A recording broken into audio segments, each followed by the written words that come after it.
This episode of Marvel Standom is presented by eBay. We're all looking forward to Marvel Studios' Guardians of the Galaxy Volume 3, the epic conclusion of James Gunn's trilogy about everyone's favorite spacefaring misfits. But as part of that conclusion, we're going to see how Rocket got his start. Every hero has an origin story, so fans can pay tribute to one of our favorite Guardians with this brand new and totally adorable eBay-exclusive Funko Pop Flocked Baby Rocket from Marvel Studios' Guardians of the Galaxy Volume 3. Remember, eBay is the only place to score the Guardians of the Galaxy Flocked Baby Rocket Raccoon Funko Pop, which is an exclusive eBay drop. Head on over to eBay on Tuesday, April 11th to get yours.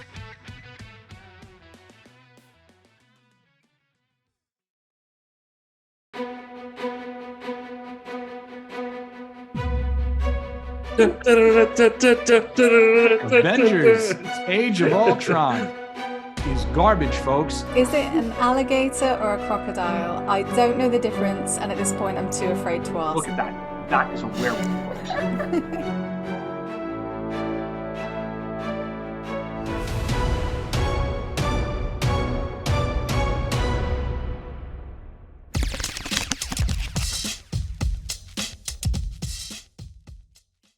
What is up, everyone? Welcome back to Den of Geek Presents Marvel Standom. I'm Mike Cicchini, the editor-in-chief of denofgeek.com. And with me this week, we've got Den of Geek News and Features editor Kirsten Howard, brilliant pop culture writer and Den of Geek contributor Joe George, and welcome back, Podcast God Emperor. I did not write this, but this is how he insisted he be identified if he was going to come on the show. It was in the contract, folks. Mr. Al Kennedy. Al, how you doing? I'm great. I can't believe you haven't taken all the brown M&Ms out of the bowl, though. Like, does my rider mean nothing? No, it means absolutely nothing. But I'm trying to be accommodating here. We do have an interestingly packed show this week. We've had a pretty busy week in Marvel news, right? We had the release of the Guardians of the Galaxy Volume 3 soundtrack list. We got the first real Secret Invasion trailer. We got another unbelievable look at Spider-Man Across the Spider-Verse Part 1. And on top of that, and the thing that I think we're the most looking forward to here, we've got the first installment of the Marvel Standom Book Club. Woo! So should we start with Guardians? What do you think, folks? Yeah, if you like. I'm a massive fan of James Gunn's Guardians of the Galaxy movies. I'm a big fan of those soundtracks, even though each of them has at least one like real clunker. Like there is never any excuse for Escape the Pina Colada song, like ever, but I like that song. All right. But you don't like these movies. I don't not like them. Yeah, I'm curious where everybody falls on the Guardians of the Galaxy divide and what you think of the interestingly multi-generational Zune inspired soundtrack of Guardians of the Galaxy Volume 3. Yeah, I mean, I think my family are not quite old enough to be into the Marvel movies yet, but the one thing that both of my daughters 5 and 8 have seen is the Guardians Holiday Special, which means that now they just walk around singing that old 97 song about how Santa is a furry freak with epic superpowers and all that kind of thing. So I'm pro the Guardians generally because I think they're entertaining for all kinds of different audiences. They're not just a superhero movies audience. They're not just the people who are going to go along and see Black Adam or Quantumania or any of the other kind of big things from recently. They are a broader kind of feel to them, really. It's more of a kind of adventure story than a superhero story. But the soundtrack to this, the third one, it seems to be a bit of a different approach to the soundtracks to the first two, which were much more tied to very specific time. Yeah, and it's interesting looking at the track list here, apropos of another movie that none of us are that excited about, No Sleep Till Brooklyn's on here, which was used in Mario recently. And that's an example of, I look at that, I look at Do You Realize, the Flaming Lips, and like in the hands of most filmmakers, these are going to be really obvious needle drops. But the way that Gunn works all these songs into his movies, it's hopefully going to be a lot more exciting and a lot more interesting. I had a revelation while watching Peacemaker, to switch over to DC for a minute, that all of the songs in Peacemaker are like 80s butt rock songs, which I hated when they were new. And yeah, I watching the sequence at the House of Pain, and like, this is amazing. And then I'm driving around in my car listening to them and like, oh wait, no, I actually do hate these songs. I just like the way that James Gunn uses them. And so part of like looking at this is like, anybody else, I would hate some of these songs, but I'm excited to see how he's going to deploy them. This is a pretty good lineup. One thing that I did notice was that This Is the Day by The is on there. Or do you guys call it the? I don't know. I've always said the anyway. I've always said the, yeah. Yeah, the. And that song to me is Empire Records. Yes. Will always be Empire Records. And I can't imagine Guardians of the Galaxy 3 changing that. But it's quite the mood, that song. Not that, Creep by Radiohead isn't a mood, but a lot of these songs are very much moods rather than party time. You're at the pub in the 70s and the jukebox is playing. These are moods. So I'm interested to see how this turns out. This seems like it's just going to make me cry all the way through. That's the vibe I get, that I'm just going to cry. And I've gone from thinking that Rocket is going to die in this one to everyone but Rocket is going to die in this one. Good. Yeah, is that the more preferable option? I think so. No, not Nebula. Come on. Okay. Or Gamora, actually. Sure. Gamora's already died. So I think Gamora is safe. Yeah. The only thing that I'm disappointed about is that we will never get a Roxy Music song on a Guardians of the Galaxy soundtrack now. And like, for years I've been saying, like, how has there not been a Roxy Music song on one of these mixes? It just seemed like too perfect. But that Rainbow song, it's funny. Kirsty and I were talking about this when that trailer hit using Since You've Been Gone. Yeah, you called it a deep cut. And I was like, not in the UK, friend. Like, that's drive time. That's big number. Yeah. Not in America. Like, in America, first of all, you got to understand, American classic rock radio, as far as American classic rock radio is concerned, there are 7 bands. 2 of them are the goddamn Allman Brothers and Lynyrd Skynyrd. And of those 7 bands, they all only have 3 songs. Like, so Rainbow in general is a deep cut here in the States, but post Dio Rainbow, like, get out of here. Yeah, so, I think there's a generation in the UK for whom there was an album that came out called The Best Rock Album in the World Ever in 1992. And it basically converted an entire generation of weird teenagers into American classic rock fans. That was what made me a fan of Rainbow, Kiss, all kinds of that kind of thing. But yeah, no, I know what you mean in terms of like, you expect to only hear a very, very small number of songs, and most of them are little ditties about Jack and Diane. But to get something like Since You've Been Gone, I was just like, is this a trap specifically set for me? Is there free bird seed in the middle of this road and a piano suspended by an ever tautening rope just above it, waiting for me to come in, and it's playing Since You've Been Gone by Rainbow? Yeah, turned out it was fine. That was me with Moon Age Daydream in the first one. But I'm glad to see In the Meantime back by Space Hog. Their Hell hit, yes. their hit record. There was a month where 17-year-old me was convinced that was the best song in the world. So And he was right. Yes. And there's like, you know what? There's like 3 other solid bangers on that record too. Like, Space Hog was done dirty by history, folks. I feel there's an alternate universe out there where they had a very different career track, so wow, I remember none of them, and I listened to that record a lot back then. Me Oh yeah, either. dude, you gotta check out Cruel to Be Kind on there. Like that's that one's top notch. Wow. Okay. Lee is betting money now that In the Meantime isn't actually in the movie.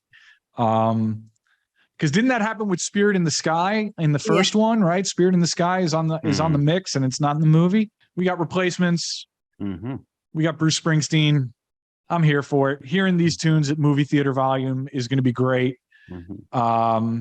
You know, oh yeah. Also, Fox on the Run didn't make it into Right. Guardians 2. Like, and these are all Mike Bate tunes. Lee is. By the way, folks, once again, let's welcome back Lee Parham, moderating the comments for us, and our social media coordinator at Den of Geek.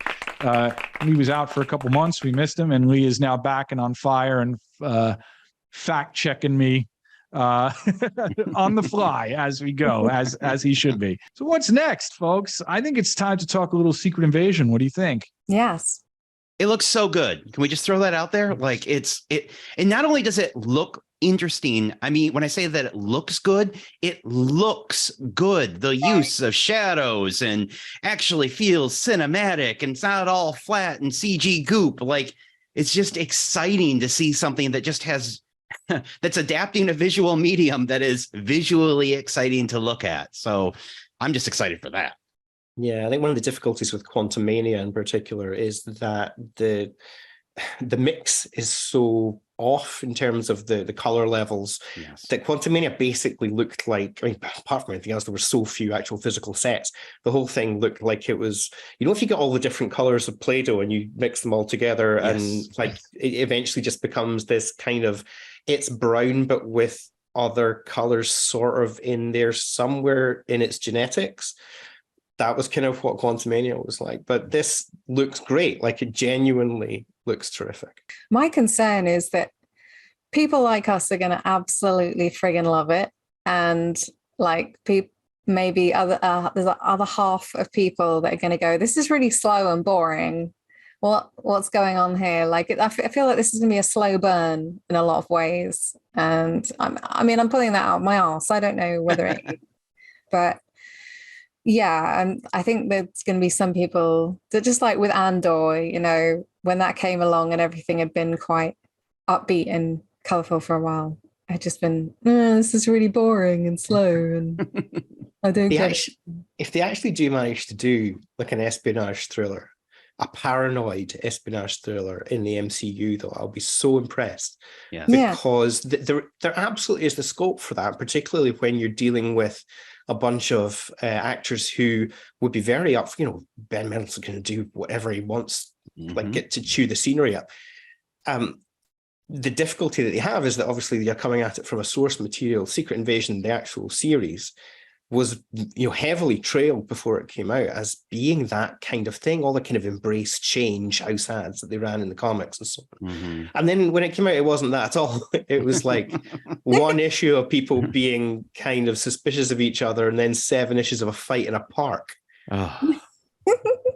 Nobody has said he loves you. Was that the catchphrase that they would use? Yeah. Nobody said that in any of the trailers yet. So I'm hopeful that there's none of that at all in this. This only has the name and scrolls, and we can just leave that monstrosity behind us. Yeah, it's like when they take a bad comic with like Age of Ultron and they turn it into a great.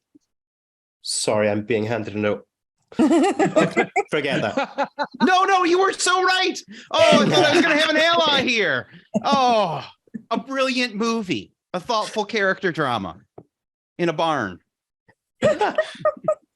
Thor goes to a jacuzzi for a while. Okay, there was that, sure, but come on. I mean, bad comic into good movie. I mean, Civil War is right there, Al. That is true. That is definitely true. Civil War almost made me stop reading comics when it came out. Like, I would be reading comics for 20 years or whatever, and I was this close to stopping reading comics because Civil War was so awful.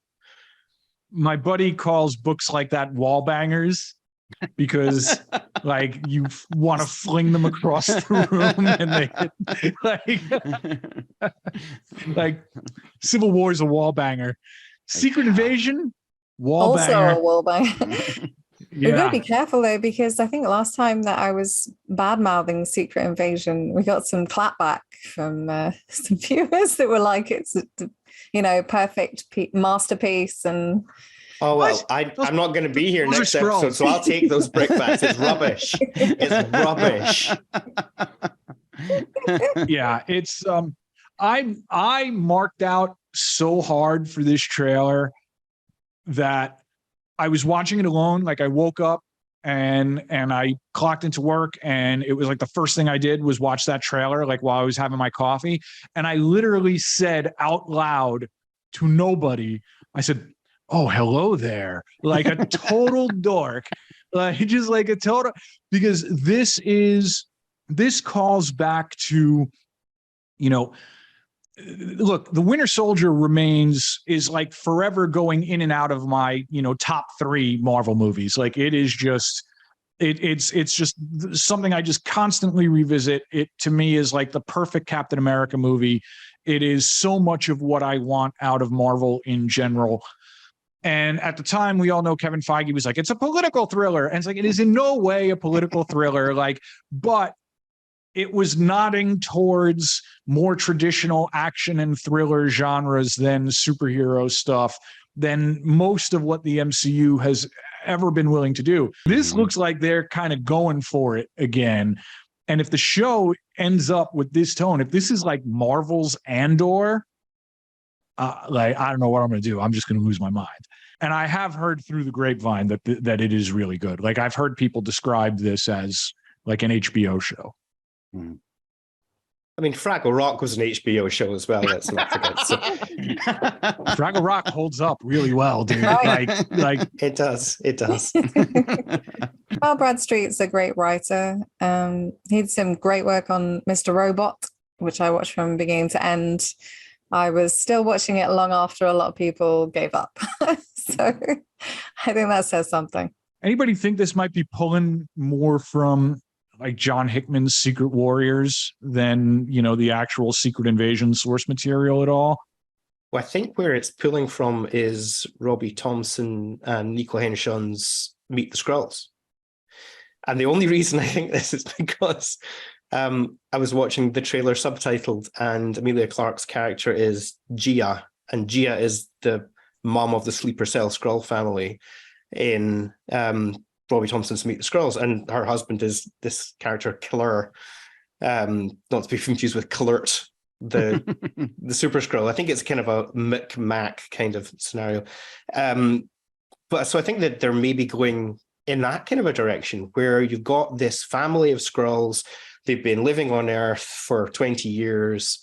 They are planted as a sleeper cell. They're not in touch with the kind of Skrull battle plan, the Skrull high command kind of thing. They're kind of out there by themselves. So if they are still on a kind of a war footing, then you could end up with Ben Mendelsohn trying to call these people back in, and the spies just not wanting to come in from the cold. I've never read that.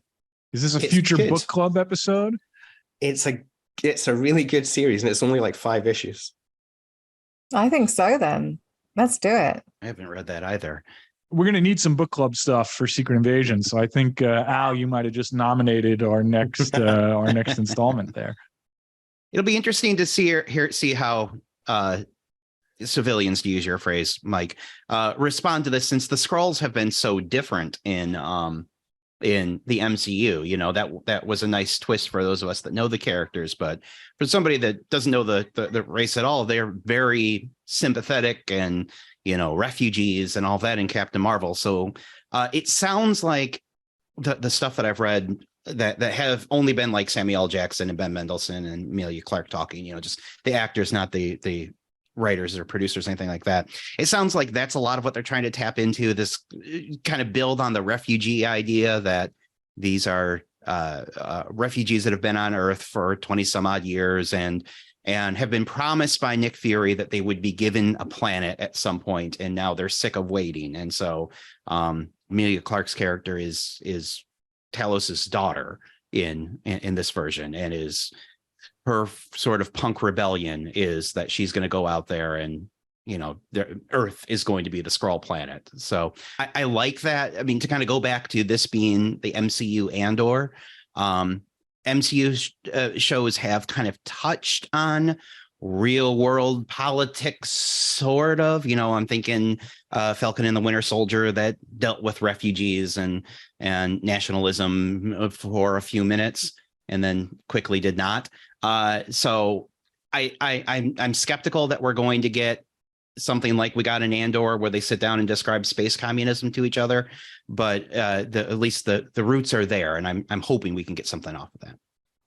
And of course, on the complete opposite end of the tonal spectrum from Secret Invasion, we got the first full Spider-Man Across the Spider-Verse trailer.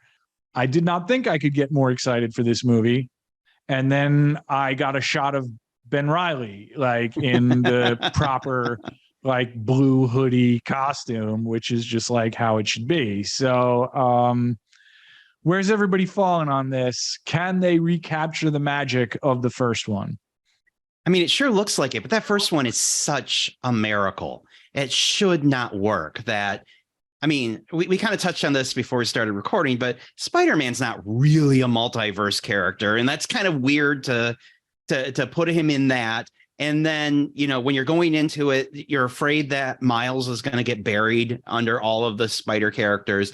And yet somehow that first movie pulls it off, where this is a Miles Morales story that still has multiple Spider-Men, that is all crazy and bonkers, but still has real genuine heart and character development. And I see zero problems in this trailer, but it's just, how are they going to pull that off twice? And yet I see this scene that we've got pulled right up there, just the little school conference scene. And I'm so excited to see that family again. And so I hope so. I really do. But I don't think people understand how badly the odds were stacked against that first movie, and what an achievement they had to tell something that complex and moving and rich and palatable to all audiences. It's outstanding.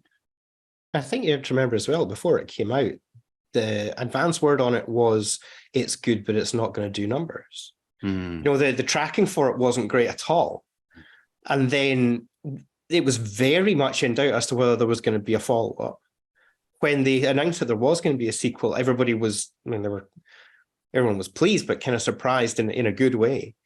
So it's amazing that not only are they doing one more, they're doing two more, and they're expanding the scope of it so much. It just looks sensational. I mean, gun to my head, that first one is my favorite superhero movie of the last 10 years, 15 years, 20 years. Like it's not even particularly close. I mean, it's like, look, I have basic bro opinions to some degree. Like, yes, I think the Christopher Nolan Batman movies are that great. Yes, I think Logan is that great. But the first Spider-Verse movie is just like, I think this is something that will be talked about in 20 years in ways that, a lot of MCU entries just simply won't be, even like the good ones. I think that's absolutely right. Particularly when you get, you have people talking about what are the best superhero movies of all time. And people go back to, Christopher Reeve and so on. But genuinely, I love the MCU. I am not sure the MCU has ever produced anything as good as it's produced a lot of great stuff. I'm not sure it's ever produced anything as good as Into the Spider-Verse. And that's purely because I think Into the Spider-Verse is as close to perfect as a superhero movie can get. It is astonishing start to finish. And I absolutely love it. Oh yeah, this frame here with the three of them pointing at each other, this is my only bit of reticence here. It's like, don't do a joke about the meme. Oh no. It was tired when the first film came out. Yeah.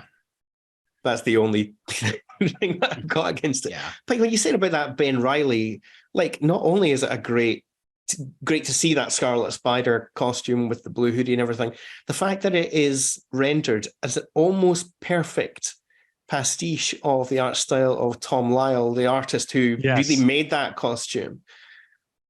Just absolutely great stuff. I'm really looking forward to this film. Tom Lyle, super underrated artist of that era as well. Like Tom Lyle, I recently went back and like started looking at all the stuff that guy did. And it's like, oh my God, like we never appreciated Tom Lyle. Yeah, much missed now, of course. But yeah. The Clone Saga is I read the Clone Saga as it was coming out, folks. Like I was deep in it. I was working in a comic book shop. You know, I'm older than dirt. And like even at the time, I was like, this is really bad, but I wanted to see where it was going. But I, at one point, was all in on the idea that Ben Reilly was the real deal. Like I was there for it. I'm like, great, this is cool. If they're going to do this stupid thing, like we may as well go all in.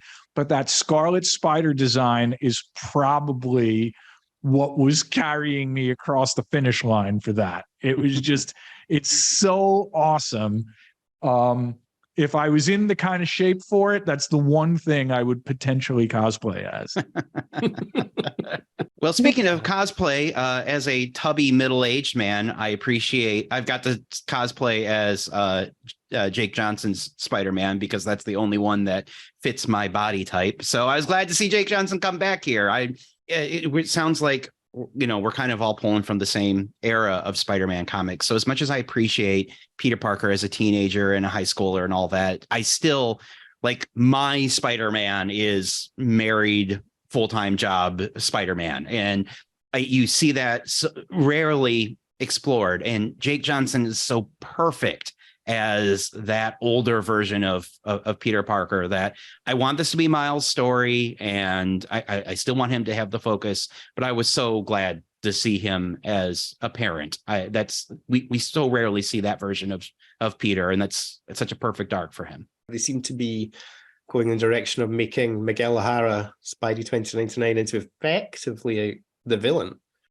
Well, that ties into the confession I was about to make, because I have never read a Spider-Man 2099 story. They're so good. The original run with Rick Leonardi on art, absolute chef's kiss. It is so good. How's the new stuff? The stuff that Steve Orlando has been writing? Because I am a Steve Orlando fan. It's not the recent event that he did, the 5th week event that he did was pretty good. I enjoyed it. The thing with 2099 is that whenever Marvel goes back to it, they have this tendency to say, oh, we're going to do 2099 again.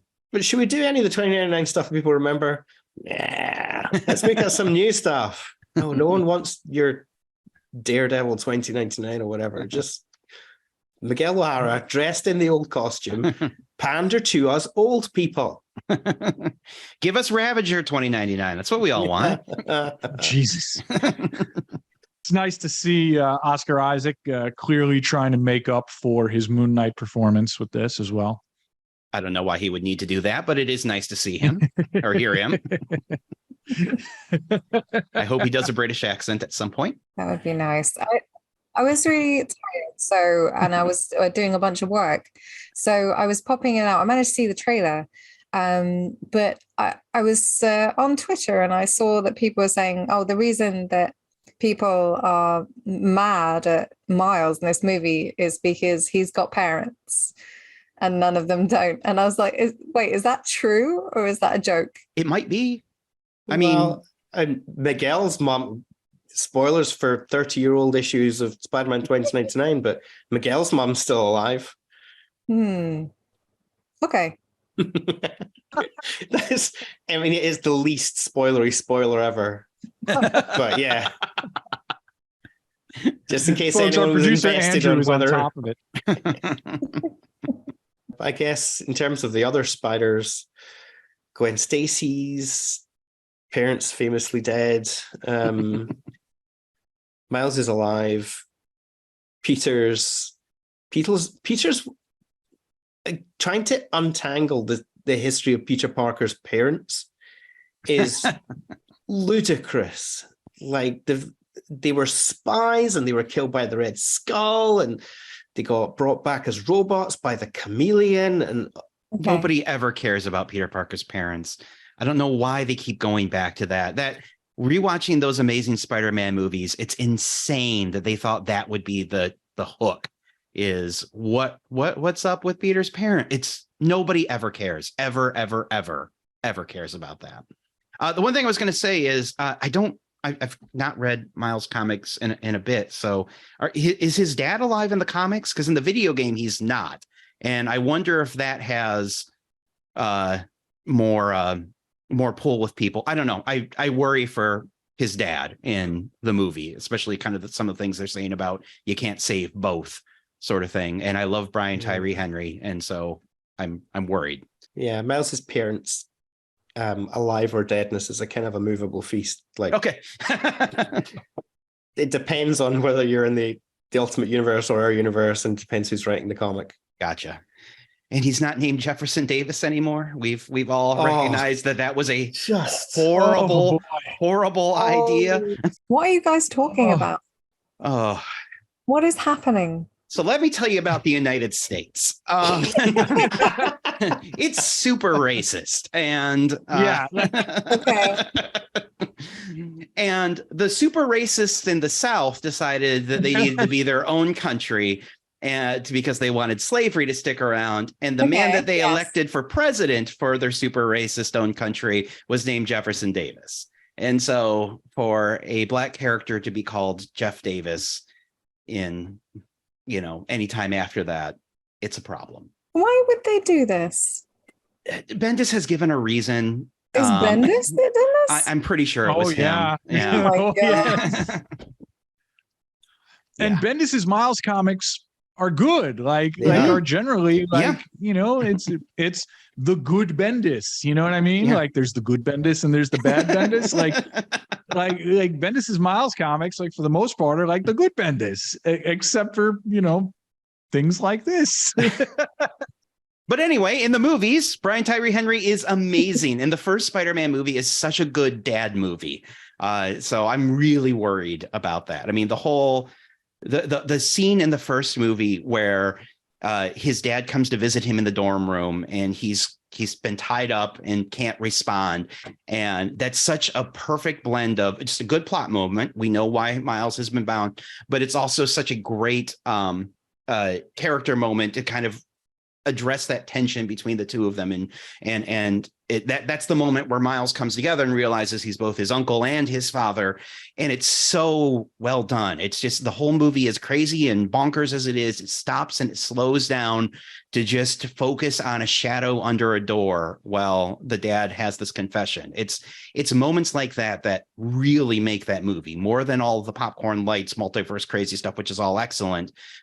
It's that sort of stuff. And so I'm really worried for his dad from here on out, but Spidey's got to suffer. I know that's the way of a Spidey. I love that we all love these movies. Love that first movie so much that we've done like 20 minutes on a 2-minute trailer. Amazing. I almost derailed us as well by talking about Batman Ninja, but that will have to wait for another. We can do a DC Standom episode on Batman Ninja, because I am also a fan. Mike, I would love it. Good. Yeah, I think we're going to have to do that soon, because I'm due for a Batman Ninja rewatch, and also Batman Soul of the Dragon.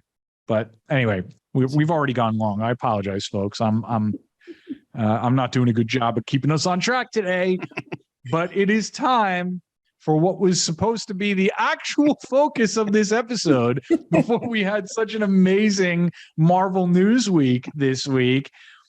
It is time to discuss supervillain team up, MODOK's 11, an absolutely bonkers 2007 limited series, which is a real hidden gem. I'm so glad that we read this. Kirsty, why don't you tell everybody what this is all about? Okay, well, this was published in 2007 to 2008. The story is pretty straightforward, I would say, considering how much double crossing there is in it. MODOK hires a rogues gallery of, let's just say, not exactly A-list villains, including Armadillo, Chameleon, Deadly Nightshade, the Living Laser, Mentallo, Puma or Puma if you're American, Rocket Racer, and the Spot from Across the Spider-Verse, as we just saw in the trailer.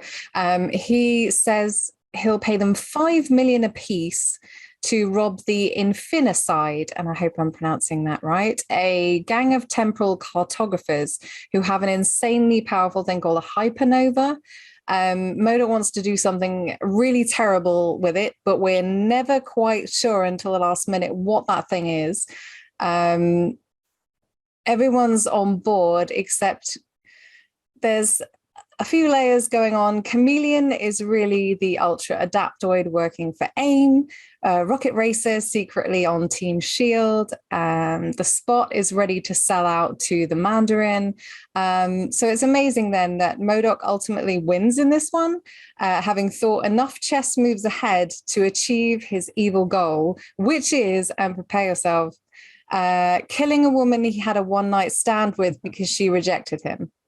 He really is that pathetic. There are so many incels in MODOK's 11, like including MODOK himself.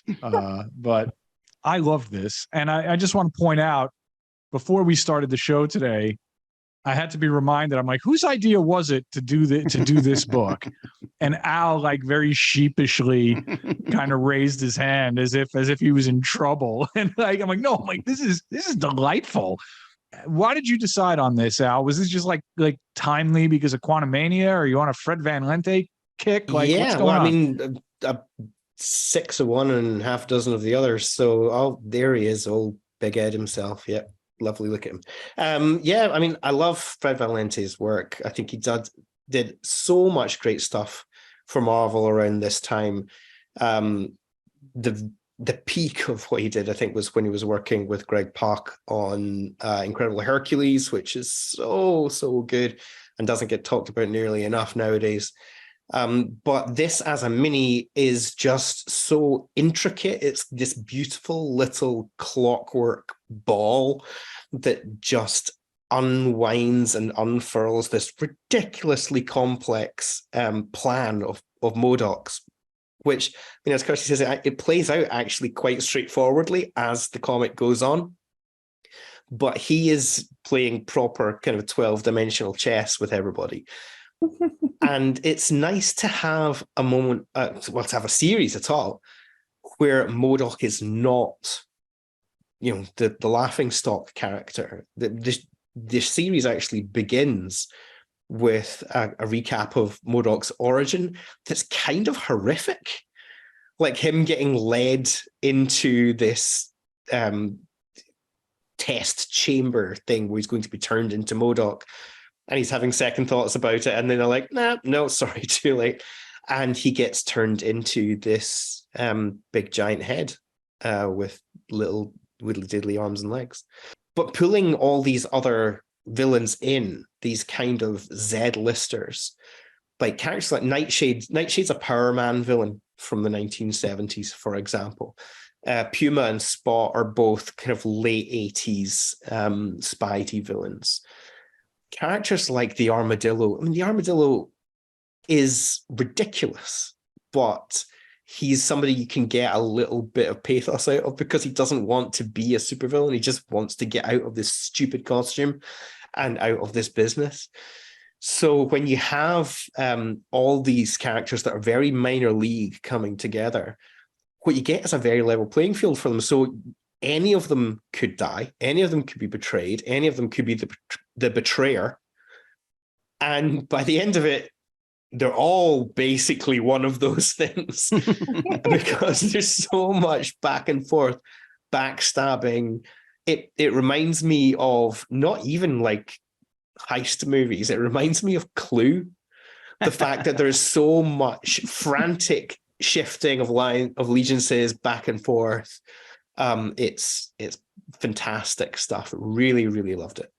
Yeah, I don't know if you guys have this too, but one of the things that really resonated with me with this story was that as a kid, you know, I had a random comic book that had Puma and Rocket Racer and Prowler, but, you know, teaming up on it. I had I got the Cap Wolf comics when they were new, and Deadly Nightshade's a big part of that. And so there's that weird thing, like when you're old like us and you didn't grow up with every single comic book available to you on the internet, you kind of had like this weird thing where you would just get that one comic that, you know, your mom bought you in a series that you're not reading, and you just kind of latch onto those characters that you never really see again, and they kind of become your characters. And I had a lot of that when again, Puma and Rocket Racer and Deadly Nightshade show up in this. You know, I've maybe read 3 other comics with those characters in it. So it kind of had not only that any of these could die and you can go any direction with them, but also it was so good to see my friends again, sort of feeling that you only get with these lower level characters. And that made the whole thing kind of, I'm getting all sappy, kind of special in a way. I mean, it's a big goofy heist or, you know, whodunit sort of thing, but it was also, I felt real nostalgia seeing these guys again. Yeah, when you have these kind of memorable but not famous characters, they will always be somebody's favorite character, because you know, Mark Grunwald used to say that every comic is somebody's first comic. Well, so I'm not sure that was ever completely true. It's not going to have been far off it, particularly in the heyday of a lot of these characters' debuts. So when you look at somebody like the Puma, for example, who had quite a memorable run of appearances in Spidey comics in the late 80s and early 90s, there is a group of people who have a huge fondness for that character. And you know, almost with any of the characters that are in this series, I mean, I'm not sure how many people are massively devoted to Mandarin Jr. or whatever, but you know, there are going to be people who come into comics who were reading at, you know, 2002, 2003, 2004 kind of time and thinking, well, Monica Rappaccini, I remember her from the Scorpion stories in Amazing Fantasy, and things like that. You know, they're not marquee characters, but they're characters that are memorable to the people who remember them. They're memorable to the people who remember them. You know what I mean? And everything has its fans. And so when you draw together from the pages of the official handbook of the Marvel Universe enough good little minor characters, you can put together a cool crew like they've done here. This is a really fun comic. I mean, it's so easy to get through. Do you know what I mean? I think I read it all in maybe under an hour or something. It's really breezy.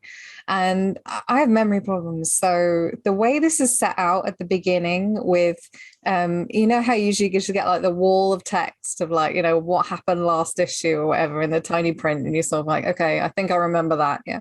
But this has just a really cool way of starting the issues with like, MODOK is giving these guys 5 million to rob this shit from them, and then this happened, and you're just like, oh, okay, yeah, I remember what happened. Because I forget so easily. I'm like a fish going around the bowl, you know. So yeah, I love that, and I really wish that more comics took that approach rather than the sort of, you know, previously on where you sort of have to get really involved. Because if I'm reading a series and it's been like a month or 2 months since the last issue, I would say I'm like more hesitant to go back, which is why I tend to read them all when something's finished or wrapped up. Like I'll read the whole thing. Because I find it really hard to remember what happened last time, and even the little bit at the beginning doesn't help me. But this is just a good time, isn't it? And just that ending where it just, you know, he's gone through so much just to pull this plan together, and it's all just about getting back at a woman who rejected him once, and it's just so sad and grim, but also pretty funny. There's a real Venture Brothers vibe to this. Yes. You know, where it's, and of course, like that's unavoidable because Venture Brothers is like so inspired by, you know, like advanced idea mechanics in particular, and like these weird corners of Marvel Comics. But the idea that it is a story about these failures, like just these pathetic failures, like just trying to live their weird lives, has like a real, it's just thematically in tune with Venture Brothers. And I gotta say, Fred Van Lente, I can't really describe his writing or his tone, but I think this and his other work is a lot closer to what you try, like that indescribable, like it's not really quippy, it's light, it's funny, but it's not necessarily making fun of itself. It's intricate, it's weird, like it takes itself as seriously as any John Hickman comic for the most part. The actual logic of the story and the beats of the story, even though there are all of these funny and pathetic and weird moments throughout. Fred Van Lente should just be a much bigger, should be a superstar writer. I have not read a ton of Fred Van Lente comics, but every single one of them that I've read, I've just really enjoyed. And as Al said at the start of this segment, the one to devour, the one that I just recommend any Marvel fan at all, you must read The Incredible Hercules. You just absolutely must. That series is a delight. And it's just like this. It's weird and it's funny but it also is cosmic and it's emotional. I don't understand how this guy isn't jumping back and forth with bidding wars between Marvel and DC for his services the way there was with, Bendis and all these other guys. And this story is a gem. Would I give this to the most casual of readers? No, but I want more now. I want, put this guy on a Superman book or something. I just feel like his voice is right for so many things. And I think there's a reason why you couldn't give this series to the most casual of readers, because actually there's nothing external to it. Right. All you need to know is that it's a group of loser supervillains and MODOK is clever. Because everything within these 5 issues, it's wild and it goes all over the place, but it's absolutely watertight in its plotting. It is a machine. And it is a kind of hermetically sealed unit that can be placed wherever, whenever. And there are so few Big 2 comics that you can say that about. It's such a valuable thing. I think I totally agree with you, and I love Fred Van Lente. I don't want to take away from this at all, but we also need the art is doing a lot of that heavy lifting along with this. I mean, the pacing of this final pages of where everything's being kind of unfolding and the reveal of MODOK's chalkboard as it goes along there. That's something you can only do in comics, because part of I just because of the way that our culture is right now, part of this I'm reading it, I'm like, man, it's a bummer that AIM is so cool. AIM needs to be out there, and why was AIM kind of wasted in the MCU and all of that sort of stuff. But when you read something like this, you can only do that type of pacing in comics. And Francis Portella's character work here, it's not just the pacing, but also the facial expressions, the way that he gets them out of Armadillo. There's that one gag where he says something about MODOK's butt, and it's a 3-panel bit where he says the thing and then there's a pause and then well, if he had one sort of thing. And Armadillo's not the most expressive character, and just that tight line work that he does to pull that expression out of there, it's perfectly detailed and excellent storytelling to kind of meet this story. And I hate these digital colors so much that I think it kind of buries how good the line and character work is here. The individual characters are so well delineated in terms of their vibes. Mm-hmm. Basically, like whenever Mentalo comes on the page, you just think, wow, before he even says anything, you think this guy is a douche. This is an Entourage style character. in a supervillain team-up comic book. And he's perfectly rendered by Francis Portela. Just beautiful stuff. If you want more Francis Portela, he's worked for DC as well, right? He did New 52 Legion of Superheroes, Batman Gotham Knights, and on Marvel, he did Black Panther, Wolverine First Class, and the Halo Bloodline miniseries, which I've heard really good things about, actually. So I might check it out. Never played a Halo game, but I'll get into it. There's something about this series too. It calls back. There was just this period in the 2000s, etc., where Marvel was doing such a good job exploring the lives of its villains, like especially its weirder corners.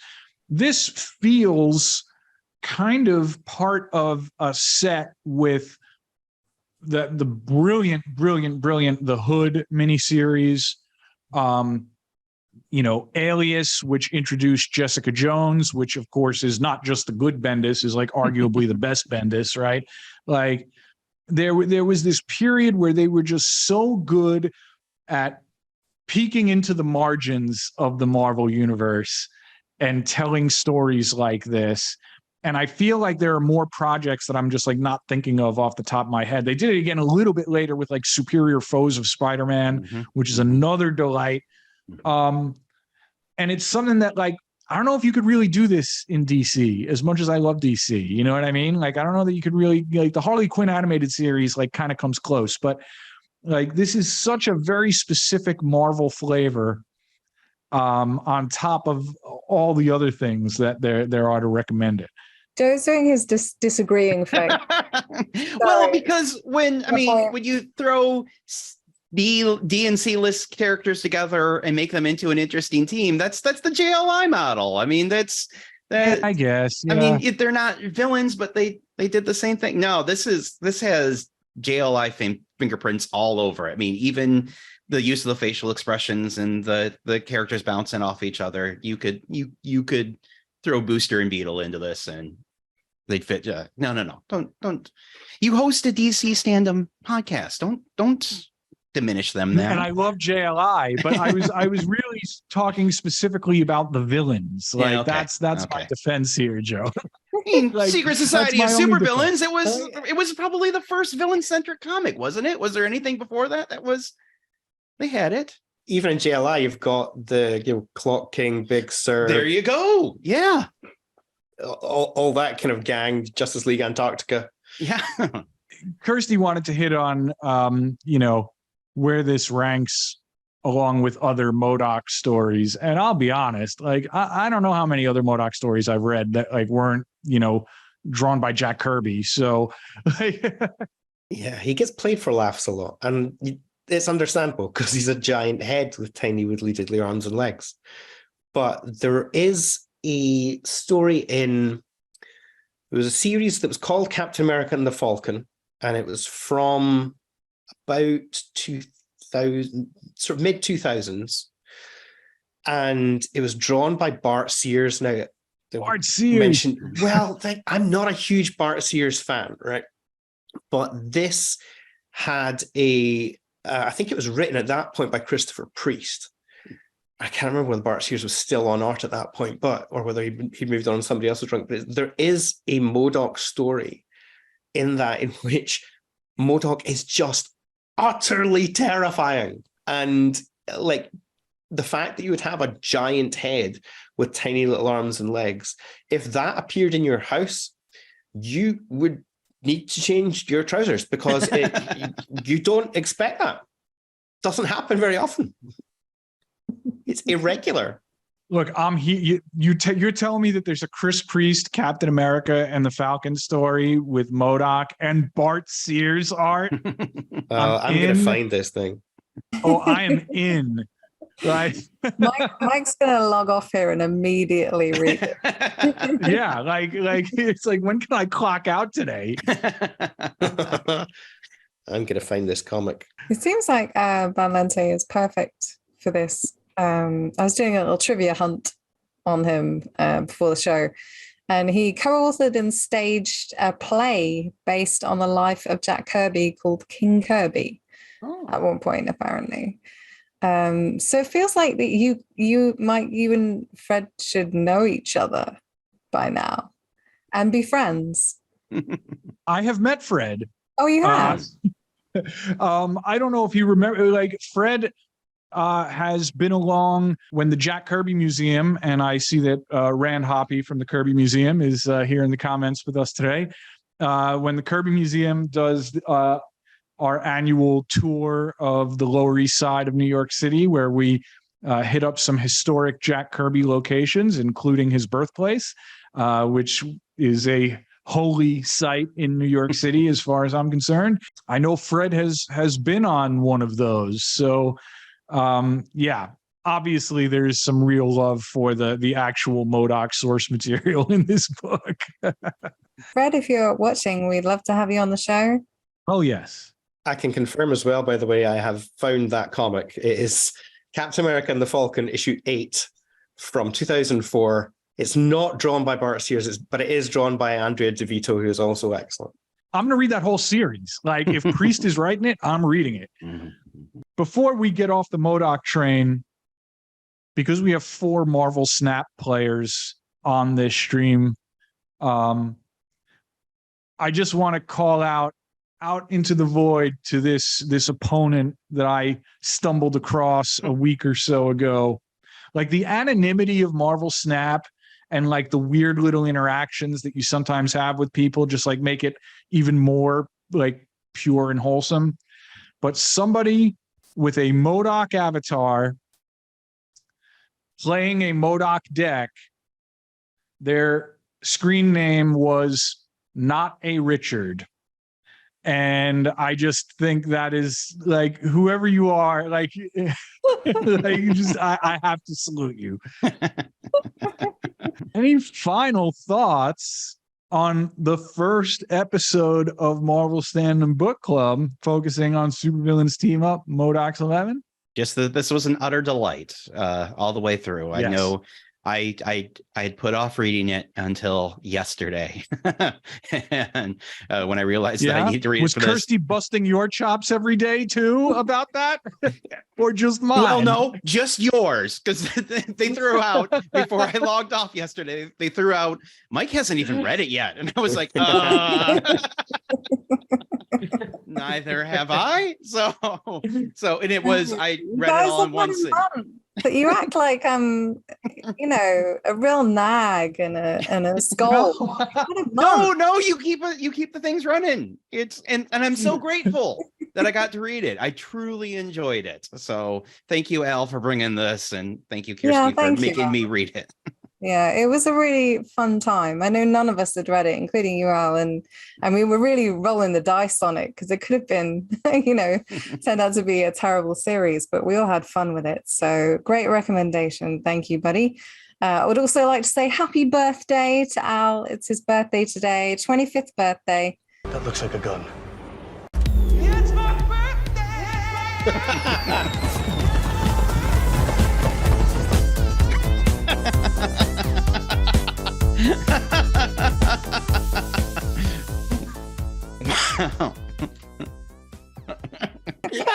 Happy birthday, Al. Thank you for joining. Thank you. On your Thank you very birthday. much. Really appreciate it. You should be off somewhere drinking many drinks, but you're here with us. So Oh, I literally just got a brand new bottle of nice tequila, so I'm going to be making some nice marks after this. Al, what do you got stuff to plug, right? Why don't you tell everybody where they can find you and the excellent work that you do? Yeah, you can find me. I'm still on Twitter as it collapses around us like a disappearing universe. I'm at House to Astonish over there, and the reason for that is that my podcast that I do with my co-host Paul O'Brien is called House to Astonish. It's a long story. And we're over at houseastonish.com. We do news and reviews and kind of mucking around with Marvel and DC and independent comics. And we also have a Thunderbolts reread podcast called The Lightning Round. which is on the same feed as House to Astonish. If you're a Terry Pratchett fan, I have another podcast called Desert Island Discworld, which is an interview podcast with terrific guests talking about their life and work and their Terry Pratchett book that they would take with them to a desert island. If you want to hear me talking about the X-Men, then I recently just finished a guest stint co-hosting Explain the X-Men while Jay Edidin was on parental leave. And that was terrific fun. You can go and hear me talking about not only the X-Men, but also Marvel UK stuff from the early 1990s, which is all completely bonkers. And Kirsty joined me on several episodes of ShelfDust.com's podcast, The War Effort, where we talked about the original Marvel Secret Wars miniseries podcast that we did last year. And if you did enjoy that the first time around, then watch the skies, because there may be more of that coming very soon. And by there may be, I mean, yes, obviously there is. Sorry, keep it secret. I think that is it for another episode of Den of Geek Presents Marvel Standom Live. Don't forget to follow Den of Geek US on YouTube and twitch.tv/Den of Geek TV to catch our upcoming episodes. Kirsty, what are we doing next week? We are taking a look at some of the big Marvel movie crossovers that never happened. They got lost in development hell, and that's going to include the Blade and Underworld crossover movie, because the lead character of the Underworld movies is a Marvel character, which is, I don't think a lot of people know, but yeah, they were intending to put those two together at one point, and a lot more. Some really wild stuff from the past that just did not happen. So join us next week for that. It should be fun. I am so excited. Like, superhero live action projects that never came together is just like very, very, very much in my wheelhouse. So I can't wait. In the coming months, we're going to have some really cool interviews on this show as well. Don't forget, folks, we are also at Marvel Standom on Twitter and Instagram. Drop us a line. Let us know your burning questions. Tell us. Don't ask us. Tell us what you want us to cover in upcoming episodes. And don't forget about our DC show. Check out DC Standom when you can on all major podcast platforms, as well as our paranormal, horror, and supernatural show, Talking Strange, hosted by the brilliant Aaron Sagers. Now, if you came in late today, you'll be able to watch this entire episode on denofgeek.com or at our YouTube home, Den of Geek US. And don't forget to check out past episodes there, and also wherever you get your podcast. Thank you to Andrew Halley, the best producer in any corner of the multiverse. You were on the ball today, pal. Special shout out to Michael R. He makes the podcast version of this show all it can be. And most of all, thank you all for watching, listening, following, and subscribing. This has been Marvel Standom on the Den of Geek Network. Until next time, remember, folks, we stand together.